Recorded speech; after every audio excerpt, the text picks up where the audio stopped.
Okay, ito mga kababayan, Chris Ulo po at welcome back po ulit dito sa ating YouTube channel. Okay, ito mga kababayan, pag-usapan ho natin itong bigla na lang hong kumalat na issue. Pinakalat ho ng kabilang kampo na kung saan itong si Adrian Bersamin, kala ko nga nung una si Lucas Bersamin ng putik. Adrian Bersamin pala ito, si Adrian Bersamin. At itong si Pangulong Bongbong Marcos ay meron silang palitan ho ng text about ho sa transaction ho ng pera ng flood control project, yung iniimbestigahan ho ng Blue Ribbon Committee, yung flood control anomaly, na kung saan ito raw si Pangulong Bongbong Marcos ay nakikipag-negosasyon, nakikipagpalitan ng text kay Adrian Bersamin para asikasuhin ho yung pera na kukurapin daw nila papunta kay Pangulong Bongbong Marcos. Nagtataka nga kami mga kababayan, nagtataka nga ako. After ho lumabas yung satisfaction rating ni BP Inday Sara Duterte na tumaas daw according sa SWS, at yung kay PBBM naman nung nakaraan ay bumaba. Bigla na lang ho nagpasabog ho ng ganitong issue. At ang nakakapagtaka pa rito, bakit kung kailan yung dalawang impeachment case ni PBBM ipinal ho sa kanya, binasura na ho at pinagtibay ho talaga ng House of Representatives yan, na wala hong value, walang kwenta, walang substance, gawa-gawa, moro-moro, chismis, invento. Kung kailan nabasura ho yun, bigla hong naglabas ho ng ganitong usapan. Kung talagang legit ito, bakit hindi ho nila isinampa nung una? Kasi syempre maghahatag ho sila ng ebidensya dyan kapag nag-file ho sila ng impeachment laban kay PBBM about sa isyong yan. Pag naglabas sila ng documents, syempre yung text na yon na sinasabi di umano palitan ho nila PBBM at ni Bersamin, palitan ng text, syempre hindi na ho basta-basta mga kababayan, hindi ho basta tambay ito or kung sino mang vlogger o sino mang artista na ginagawan ho ng issue na palitan ng text about sa pera ng flood control project. Presidente ito. Hindi ho basta-basta yung maniniwala tayo sa ganun, kasi unang-una kinakailangan ma-check ho yan sa PNP or National Bureau of Investigation, na kailangan sumalang muna yun sa isang forensic. Kailangan i-check muna ng isang forensic expert yan na lihitin mo ba yan. Or kung smart or globe po, pwede naman ho yatang malaman niya kung may nangyaring ganong palitan text. Ang NTC, National Telecommunication, may record din ho yan. May record ho sila niya kasi sila ho lahat nakakakuha ng signal. Pati ang Smart at Globe. Marami hong paraan. Bakit hindi nyo pinasa nung una? Ba't hindi nyo ipinal kung totoo yan? Kasi nga, pagka na-check ng PNP, NBI yan at walang naman nangyaring ganyan, na-check ng forensic, pwede kayo mabalikan, pwede kayo makakaisuhan. Ngayon ang gagawin nyo, gagawa na naman kayo ng issue. Ito pinagtataka ko pagka merong plano na pag meron silang plano na rally o feeling nila magiging edge sa people power, meron muna sila unang pinasasabog. At tulad ngayon, itong si tandang Chavit Singson, after ho nang nilangaw ho niyang big time rally daw kuno, isipin mo big time, hindi mo pa nga alam kung gaano karami pupunta diyan, tawag mo na big time. Nilangaw ho nung una, itong February 25 yata kung di ako nagkakamali sa petsa, meron na naman ho silang plano na big time rally. So nagpapasabog muna sila ng chismis issue, paninira kay PBBM, then magrarally sila. Ngayon titignan nila kung ano naging resulta. Ganun ginagawa nila Kumbaga sa eskwelahan, magpapa-review muna sila sa mga estudyante, then after na review, tsaka magpapa-exam. Ito ganito. Gagawa muna sila ng paninira kay Pangulong Bongbong Marcos, chismis issue, then after magrarally. Titignan ko ano maging resulta kung maraming naniwala. Ganon ginagawa nito mga kulokoy na to Pakinggan natin to mga kababayan.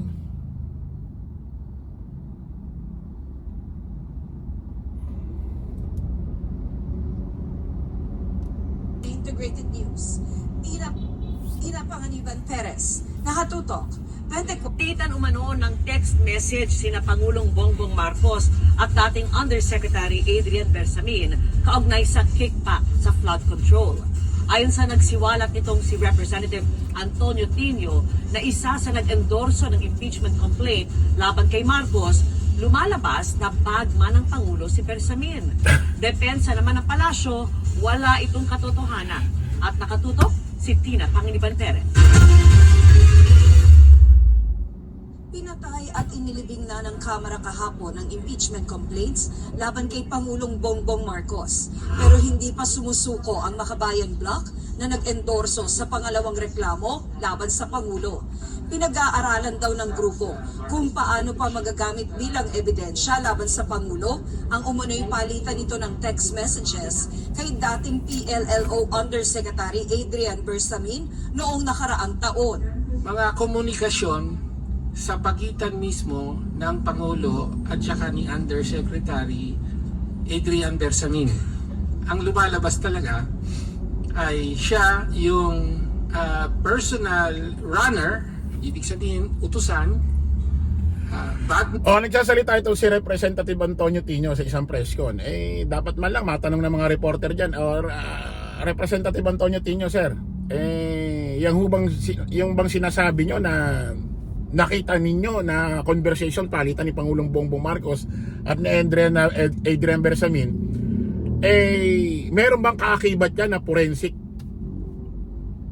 Forensic, dumambay sa isang forensic examine na ito'y totoo, lehitimo na text talaga. Meron ba? Hindi, ang problema kasi sa inyo, magsasalita kayo na kung ano-anong issue, wala naman kayong katibayan. Uunahin nyo yung chismis para sa taong bayan. Meron ba? Hindi naman po ano to, tambay? Ano to, vlogger? Ano to, artista na bigla na lang dapat paniwalaan? Presidente ito ng Pilipinas. Hindi po pwedeng bigla na lang kayo maglalabas dyan ng ganito palitan ng text na asan ang katibayan? Kailangan i-examine muna yan. Kung dumaan muna sa isang forensic expert, nakatunayan talagang lehitimo yung text na yan. Ikaw ba payag ka, Representative Antonio Tino, bigla na lang may lalabas na ganito, nakikipag-text ka kayo ganito? Tapos wala man lang kakibat na forensic documents na magsasabi na talagang legit na text mo yon. Ganon lang yon. Tuloy natin. Bersamin, complete na po ang 7.122 delivery sa akin. Tapusin ko po computation today. That was March 24, from July 10, 2025. Ito nga yung maganda rito ang problema kasi sa mga reporter nito, hindi ko maintindihan ito Ang tagal-tagal nyo ng reporter, ang tagal-tagal nyo nagtatrabaho dyan sa mundong ginagalawan ninyo. Bakit hindi nyo man lang tanongin, sir, congressman, representative Antonio Tino, naniniwala ho ba kayo doon sa sinasabi nyo, nakita nyo yung text message palitan ni PBBM at ni Adrian Bersamin? Naniniwala ba kayo? Pag sinabi oo, presidente ho yan, dumaan na ho ba sa isang forensic examine yan? Kung naniniwala kayo? Kasi kung naniniwala kayo, tanga ka. Sa dinami-dami na nag-e-edit ngayon, sa dinami-dami ng gumagawa ng AI ngayon, eto tayo, maglalabas na lang kayo bigla ng text di umano ni PBBM at Adrian Bersamin na nagpapalitan. Na wala man lang kaakibat na forensic examine or documents na papatunay na lehitimo yung mga text na yan. Kasi dapat nga, may smart, may globe, o ano man, kahit ano pang SIM card yan, o yung dito na SIM card, may record sila yan. Pati yung NTC, yung National Telecommunication, meron silang record yan. Kasi bago dumaan yung mga text na yan, bago makarating sa cellphone natin yan, dumadaan muna isa kung saan satellite.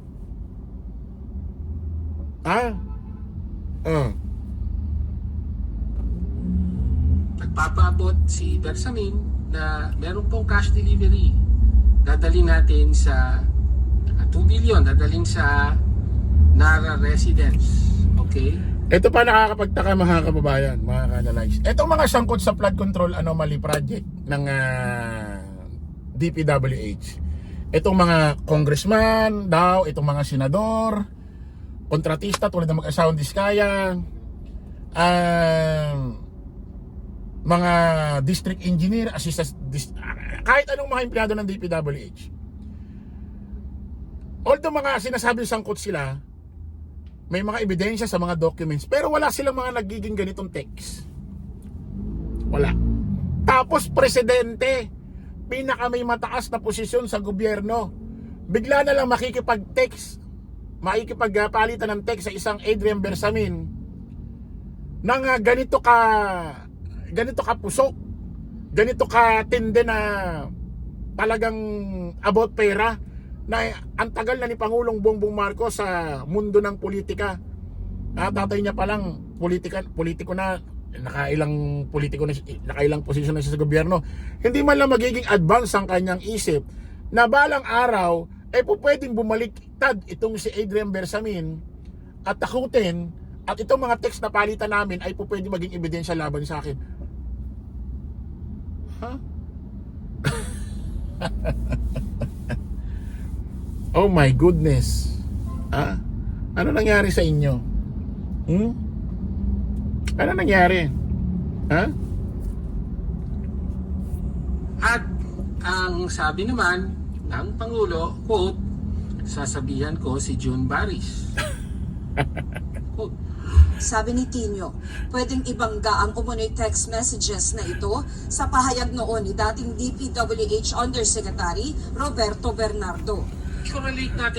Pwede nyo ibangga kasi nga doon sa mga paninira nung una, doon na rin kayo kumukuha ng paninira. Kung sino man nagbigay sa'yo ng source niyan. Kaya according sa balita, si Libiste.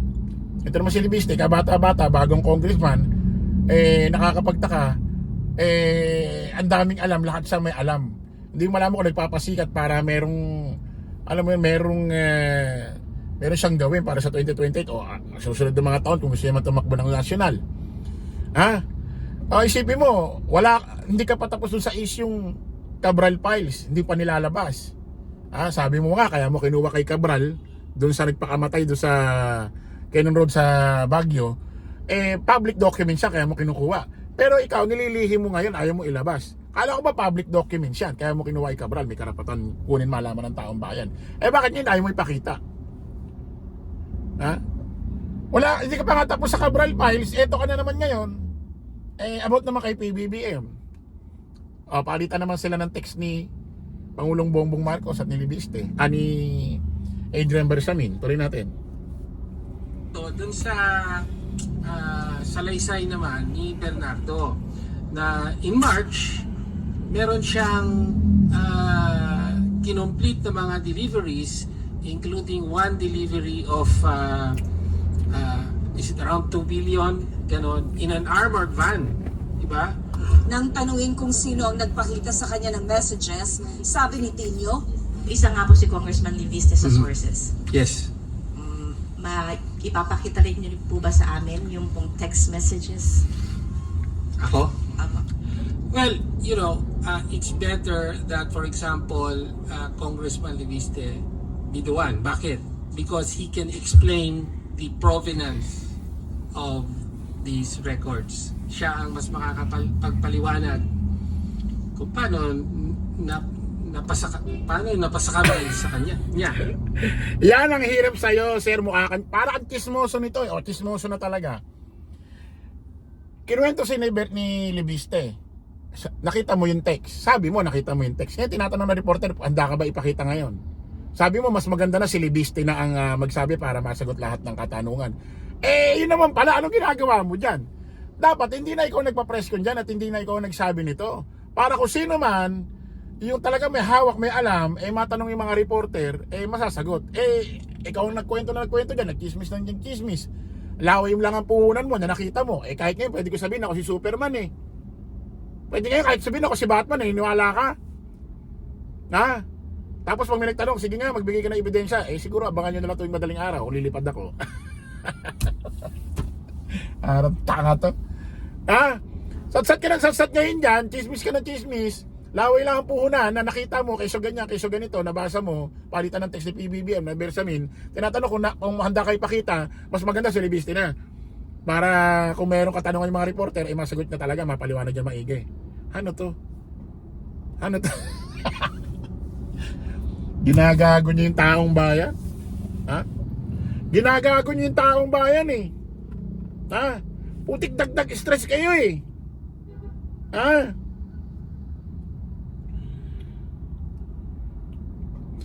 Okay mga kababayan, kita-kita ulit tayo sa panibagong vlog. Nakaka-bad trip itong mga ito. Maraming salamat po. Bye-bye.